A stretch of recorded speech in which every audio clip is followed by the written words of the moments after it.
Assalamualaikum warahmatullahi wabarakatuh. Senang sekali bisa berjumpa kembali dengan Bapak Ibu guru hebat melalui channel kami Cikgu FM. Baik Bapak Ibu, sebelum kami melanjutkan video kali ini, Bapak Ibu bisa mendukung channel kami dengan cara like, komen, share, dan subscribe agar Bapak Ibu tidak tertinggal notifikasi ketika kami mengupload video-video terbaru. Nah Bapak Ibu, untuk di video kali ini ya, kita akan membahas terkait bagaimana cara mengikuti tryout UKP PPG melalui LMS begitu ya. Nah, untuk caranya Bapak Ibu, pertama-tama kita buka PMM terlebih dahulu ya. Setelah tampilan PMM, kita lanjut ke sertifikasi pendidik ya. Kita klik.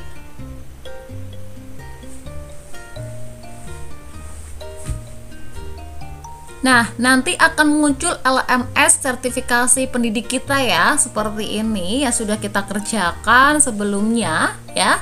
Kemudian kita scroll ke bawah, kemudian di sini ada daftar UKP PPG dan ikuti tryout. Kita klik yang ikuti tryout Bapak Ibu ya. Nah, di sini akan muncul konfirmasi data kita terkait ID pengguna. Kemudian nama peserta yaitu nama kita dan instansi, yaitu instansi itu universitas kita ya, atau LPTK kita begitu. Nah, lanjut kita klik lanjutkan jika sudah benar Bapak Ibu. Ya, akan muncul kotak konfirmasi tertulis apakah data Anda sudah sesuai, klik ya lanjutkan. Nah, di sini akan ada muncul petunjuk pengerjaan soal studi kasus Bapak Ibu ya. Di sini nama tesnya studi kasus, untuk durasinya 30 menit ya. Nah, di sini silakan Bapak Ibu, ada token yang diberikan, bisa dituliskan di bawahnya ya, sesuai dengan token yang diberikan begitu. Jika besar jadi besar semua ya. Nah, HGTE. Nah, setelah ditulis tokennya, kita klik mulai tes. Nah, ada kotak konfirmasi lagi, nanti bisa dipilih ya lanjutkan ya.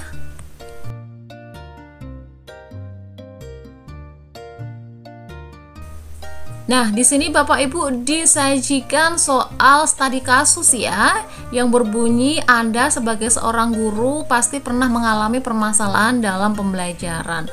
Tuliskan pengalaman real atau nyata Anda maksimal 500 kata.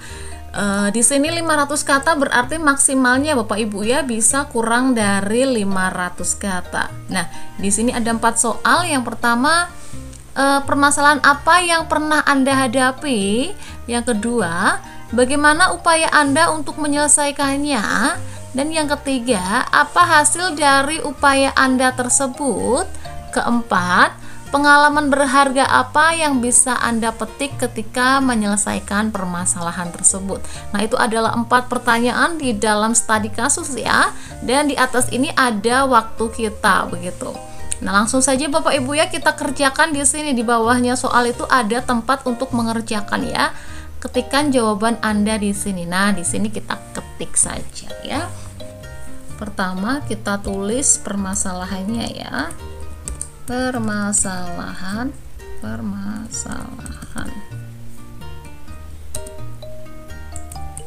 mengatasi kesulitan membaca di kelas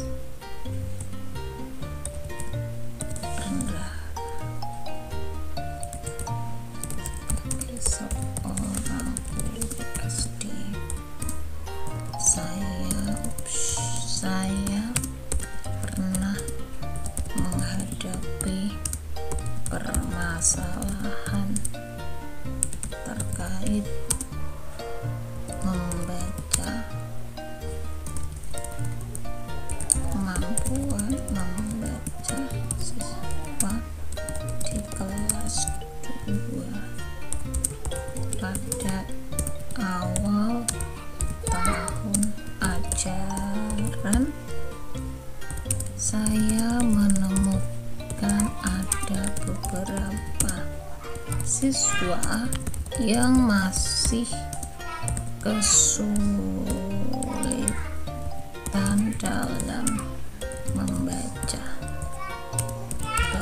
dalam mengenal huruf, mengeja kata maupun kalimat sederhana. Kesulitan ini menghambat mereka dalam mengikuti pelajaran lain dan berdampak pada kepercayaan diri. Satu,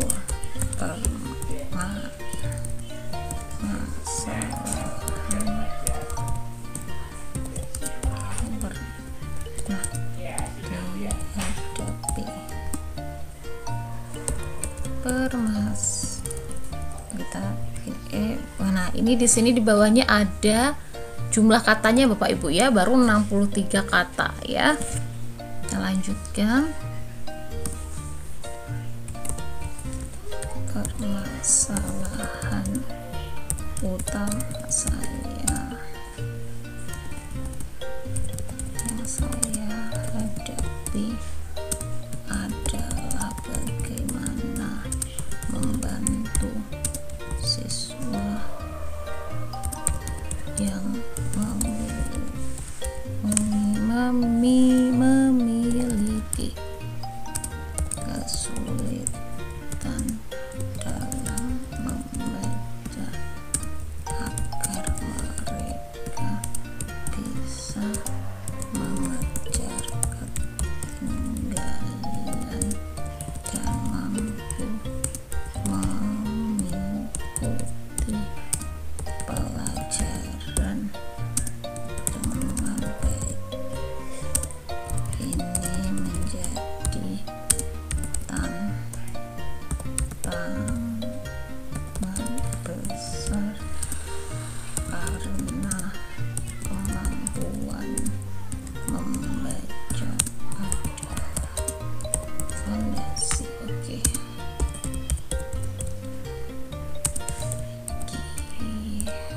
Keberhasilan mereka dalam pelajaran.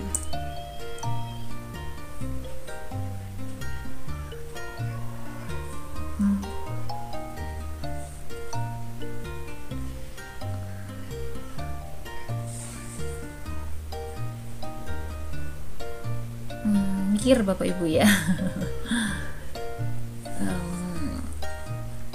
Di tingkat selanjutnya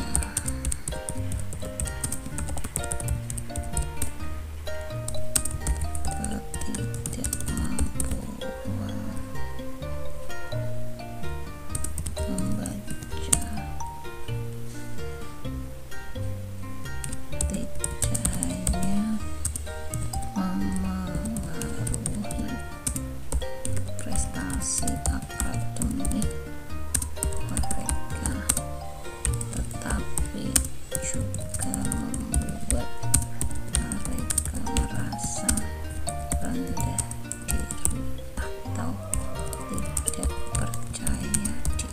Oke, lanjut kedua, upaya menyelesaikannya.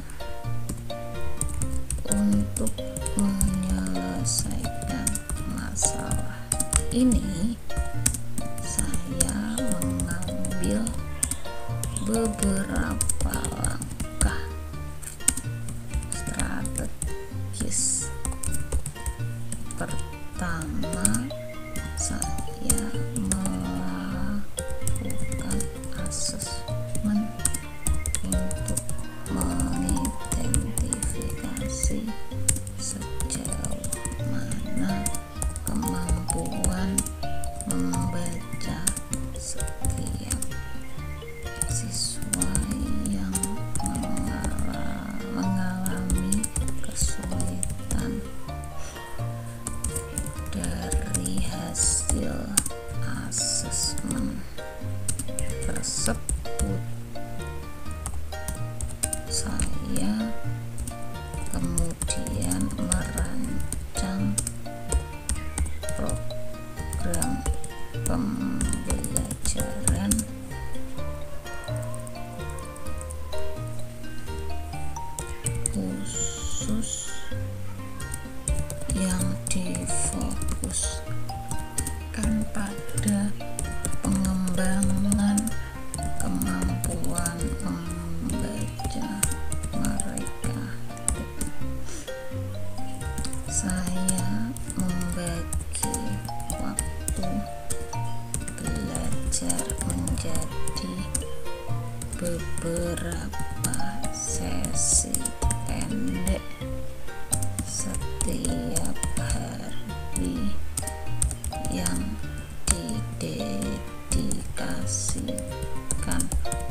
sesi ini saya menggunakan berbagai metode seperti membaca bersama, penggunaan kartu huruf dan kata, serta permainan fonetik yang interaktif. Saya juga melibatkan siswa dalam kegiatan mendongeng, di mana mereka didorong untuk mengulang cerita dengan kata-kata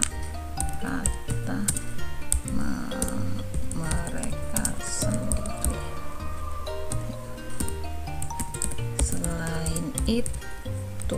Selain ini jelas saya bekerja sama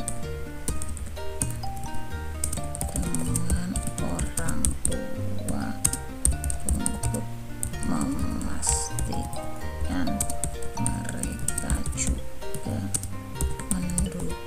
mendukung anak-anaknya di rumah dengan membacakan cerita setiap hari dan memotivasi mereka untuk berlatih membaca secara mandiri.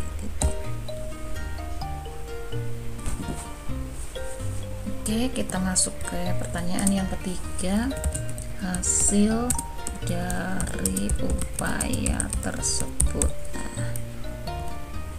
Oke, kita scroll Bapak Ibu jika tidak cukup ya. Nah, seperti ini.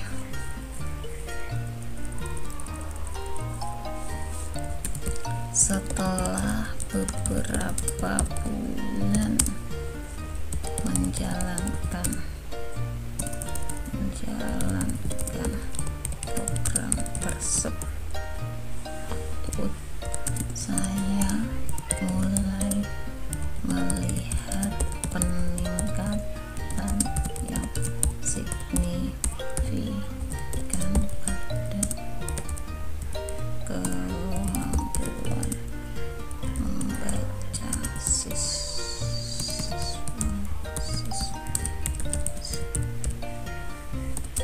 Mereka menjadi lebih percaya diri dalam mengejak dan membaca kalimat sederhana. Meskipun ada beberapa siswa yang progresnya lebih lambat, secara keseluruhan mereka semua menunjukkan peningkatan yang jelas. Siswa yang sebelumnya enggan untuk membaca di depan teman-temannya mulai merasa lebih nyaman dan berani. Mereka mulai menunjukkan antusiasme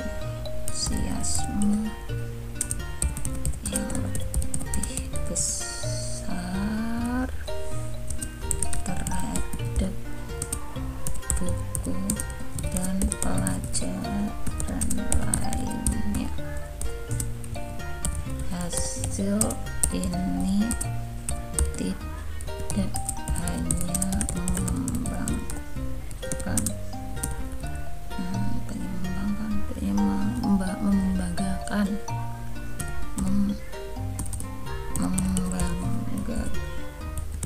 bagi saya, tetapi juga memberi dampak positif bagi siswa secara emosional dan sosial. Oke, kita terakhir Bapak Ibu ya.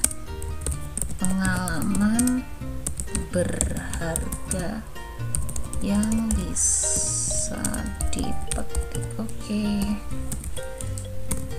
Dari pengalaman ini saya belajar betapa pentingnya kesabaran dan pendekatan yang berpusat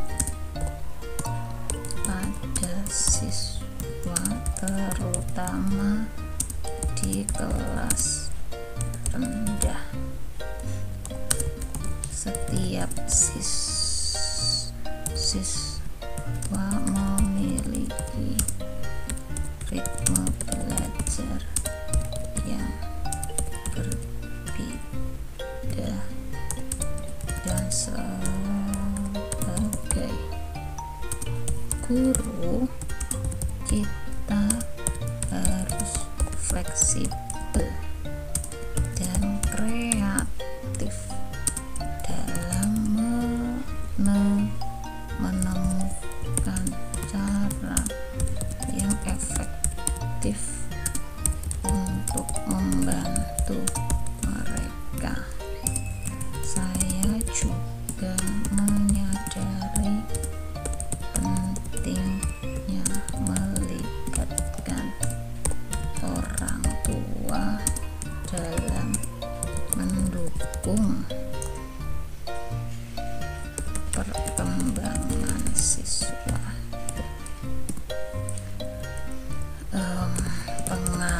Pengalaman ini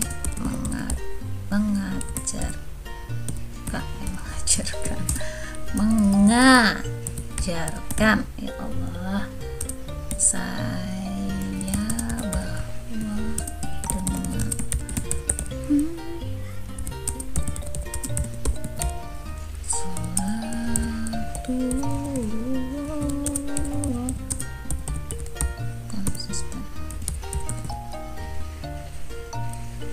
konsisten selama antara Allah Tuhan Rasulillah satu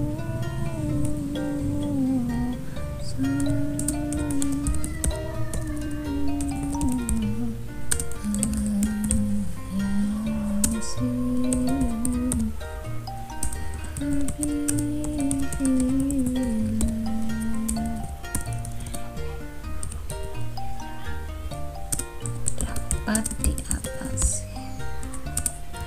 Kuncinya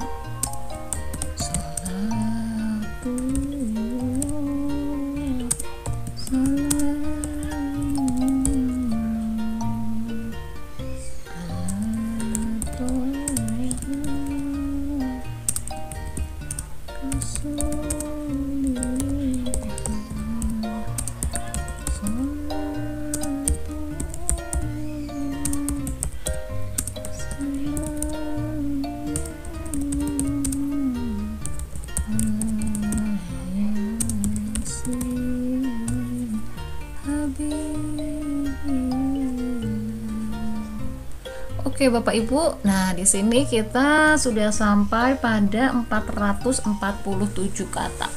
Saya kira ini sudah cukup Bapak Ibu ya, karena walaupun kita mengetikkan 447 kata dari 500 kata yang disediakan begitu ya, ternyata sudah memenuhi keempat pertanyaan yang disajikan. Jadi tidak perlu banyak-banyak ya. Nah, di sini kita lihat waktunya Bapak Ibu. Ya.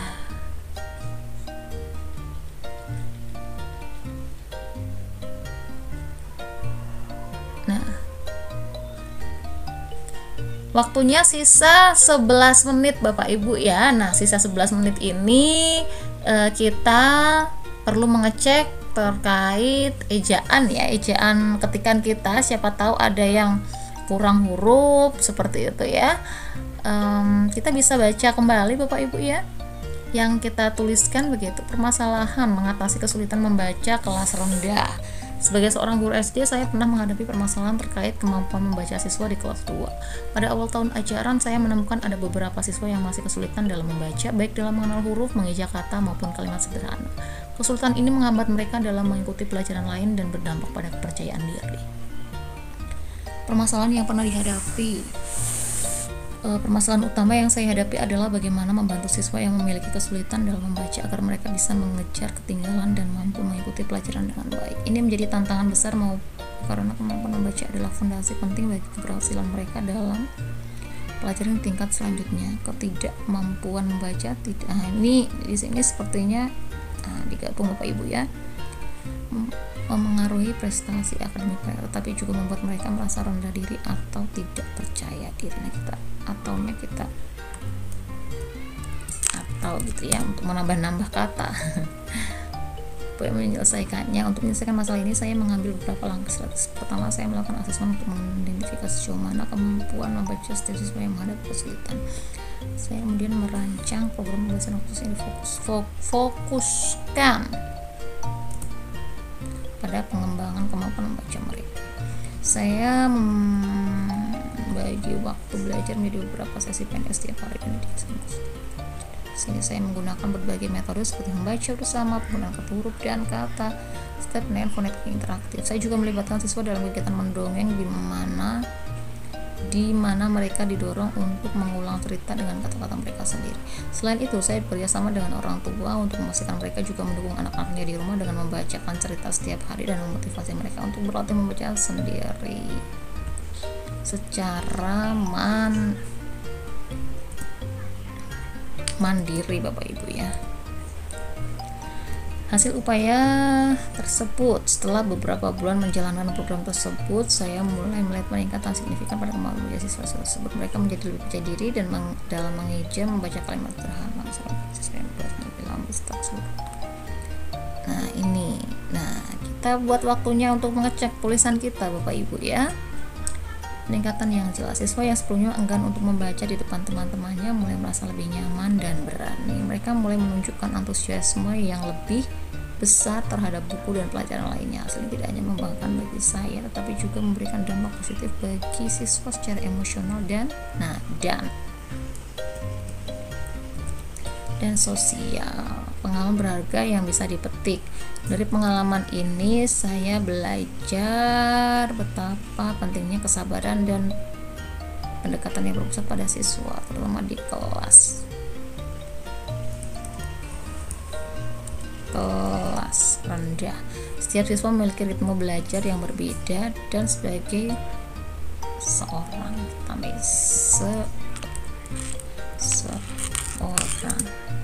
guru, kita harus fleksibel dan kreatif dalam menemukan berbagai cara. Kita tambah-tambahi saja Bapak Ibu ya, berbagai cara yang efektif untuk membantu mereka. Saya juga menyadari pentingnya melibatkan orang tua dalam mendukung perkembangan siswa.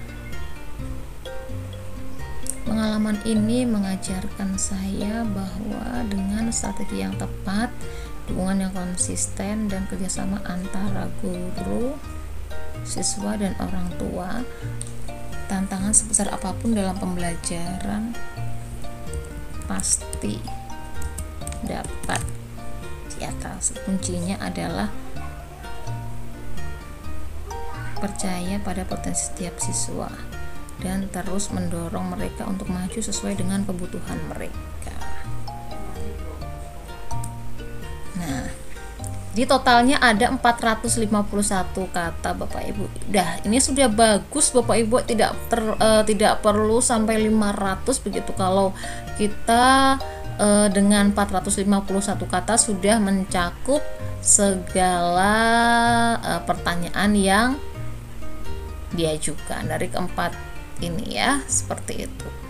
Namun jika Bapak Ibu ingin menambahkan juga tidak masalah Bapak Ibu ya.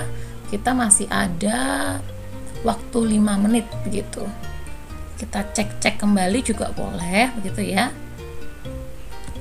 Nah, guru mungkin ini bisa ditambahin guru sekolah dasar atau SD gitu ya. Sebagai seorang guru sekolah dasar, saya tentunya besar-besar. Tentunya pernah menghadapi sebuah permasalahan terkait kemampuan membaca siswa.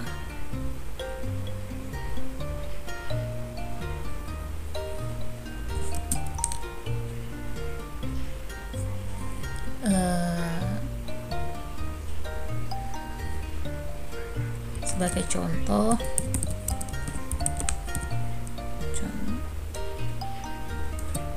permasalahan siswa dalam membaca di kelas 2. Nah, pada awal tahun ajaran baru saya menemukan ternyata masih ada beberapa siswa yang artinya double ya, jangan Bapak Ibu ya. Ada beberapa siswa yang masih kesulitan dalam membaca, baik dalam mengenal huruf, mengeja kata maupun membaca.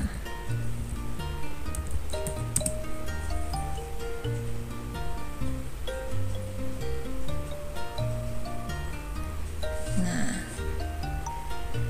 waktunya kita lihat Bapak Ibu ya. Oh, masih 3 menit Bapak Ibu. Sudah 464 kata. Coba pernah dihadapi, permasalahan yang pernah dihadapi, permasalahan utama yang pernah saya hadapi, salah satunya adalah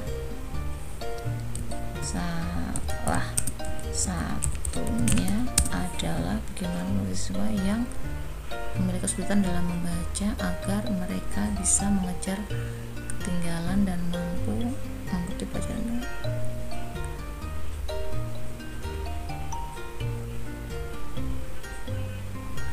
Agar mereka bisa membaca dan dapat nah,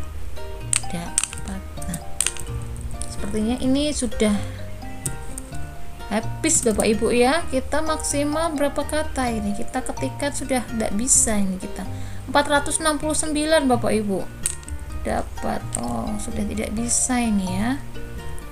Mereka bisa,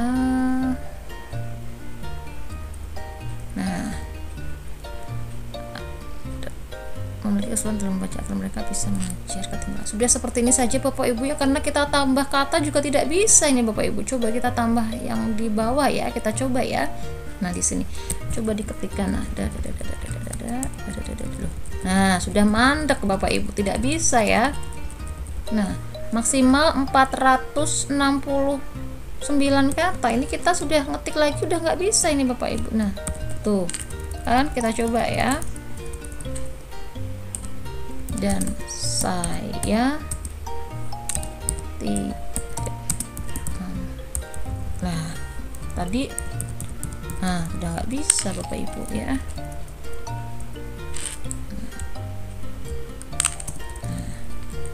Coba, nah ini malah 470. Sepertinya sudah mentok ini Bapak Ibu ya. Ini sudah bagus lah, tidak perlu diubah-ubah lagi, tidak perlu ditambah, cukup ini sudah perfect, sudah sempurna begitu ya. Tidak perlu sampai 500 kata ya. Jika memang yang kita tuliskan di sini sudah memuat keempat unsur yang diperlukan, baik permasalahan yang pernah dihadapi, upaya menyelesaikannya, hasil dari upaya tersebut, dan pengalaman berharga yang bisa dipetik. Nah, seperti itu Bapak Ibu ya, kita masih ada sisa waktu 1 menit ya. Tidak apa-apa, kita selesaikan saja. Di sini kita klik daftar nilai juga tidak ada Bapak Ibu ya, hanya 1 karena ini soalnya khusus studi kasus ya. Nah, langsung saja Bapak Ibu kita klikkan selesai karena waktunya tinggal 1 menit ya. Nah, selesai, akan muncul kotak instruksi begitu ya. Apakah Anda yakin akan mengakhiri tes dan melanjutkan ke tes berikutnya? Tentu ya, lanjutkan. Nah, seperti ini Bapak Ibu ya. Baik, kita lanjutkan saja ya. Nah, ternyata sudah tidak bisa dilanjutkan Bapak Ibu. Memang ternyata tryout-nya itu khusus untuk soal studi kasus, tidak bisa ke soal SJT dan PCK. Wah, kecewa Bapak Ibu ya. Seharusnya mohon Bapak Ibu di Kemendikbud, BBGP bisa ditambah untuk tryout-nya soal-soal PCK dan SJT ya. Terima kasih sebelumnya Bapak Ibu di Kemendikbud. Bapak Ibu, mungkin cukup sekian ya yang bisa kami sampaikan untuk informasi di video kali ini terkait bagaimana cara mengikuti tryout UKP PPG di LMS sertifikasi pendidik. Ternyata isinya hanya studi kasus saja. Tidak apa-apa Bapak Ibu, itu membantu kita dalam berlatih untuk mengetik ya. Silahkan bisa dicoba berulang kali agar kita semakin lancar dalam mempelajari atau menuangkan studi kasus yang pernah kita alami. Sekalian kita belajar mengetik cepat ya, begitu. Silahkan diulang-ulang berapa kali pun untuk mengikuti tryout-nya, bebas Bapak Ibu, tidak ada batasan begitu ya. Kita manfaatkan fitur yang ada, kita manfaatkan fasilitas yang ada ya, seperti itu. Nah, cukup sekian Bapak Ibu untuk video kali ini. Kita lanjutkan pada pertemuan berikutnya ya. Tentunya masih membahas terkait sertifikasi pendidik untuk guru tertentu. Baik, cukup sekian Bapak Ibu, kami tutup dengan wassalamualaikum warahmatullahi wabarakatuh. Tetap semangat Bapak Ibu, jaga kesehatan, tinggal beberapa langkah lagi kita mendapatkan sertifikasi pendidik. Semangat Bapak Ibu, semangat menjadi first taker ya.